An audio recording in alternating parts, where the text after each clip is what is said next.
I wish that all educators knew about the huge impact deafness has on language, both receptively and expressively, because their deafness and the fact they don't hear the language impacts all academics. You know, it impacts reading, it impacts social studies, science, math, and you know, I think until you have experienced it, it's a very difficult thing to grasp. Even the hard of hearing child, depending on when they got hearing aids or when they had a cochlear implant, you know, there's still that discrimination piece, because once I'm in the regular classroom, if I have some hearing, you know, there's also lots of other noise that goes on that causes me not to hear it the way I might hear it in a quiet classroom. You know, just the rustling of paper causes, you know, those children not to hear things or discriminate. So that, I think, is the piece that's real hard to get them to understand until they've had that child for a period of time, and then they start seeing it in their reading or in their writing. You know, and as an educator, I feel like it's my job as well as the interpreter's job for us to help that teacher become more educated on, you know, well, this is how a deaf child would write. But I think that is the biggest piece, is just helping them understand it. One modification that can be very helpful is to collaborate with the teacher of deaf and hard of hearing students in terms of vocabulary. Lack of vocabulary or a gap in vocabulary is a big issue with deaf and hard of hearing students, because by the time a hearing child is of a certain age, they've heard like thousands and thousands of words in context and can know what that context is. So it's be helpful to give the teacher of the deaf, or to give the child or the child's family a list of vocabulary, let's say, that's going to be in the upcoming science unit. Okay, Trevor's saying cried doesn't mean you cry as in tears. It means you yell because you're happy.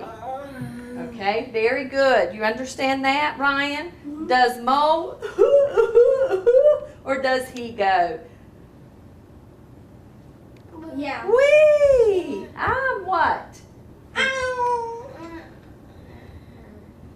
Yesterday, Ms. Hughes helped me and told me, yes, and Ms. Hughes did a wonderful job. Good. I am proud of you for remembering. That's wonderful. All of our interpreters have been trained in a tool that we use with deaf students called visual phonics, where there are different hand shapes so the deaf students can see the sound.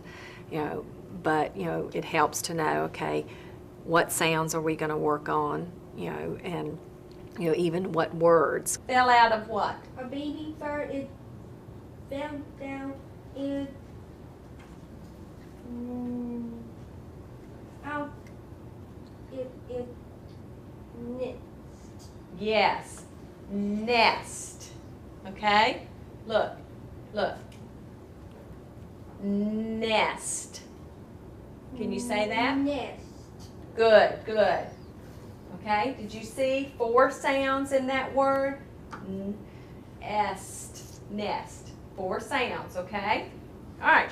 Visual phonics is a tool that we use with the reading program that we use to help the deaf student that signs or has no hearing see the sound.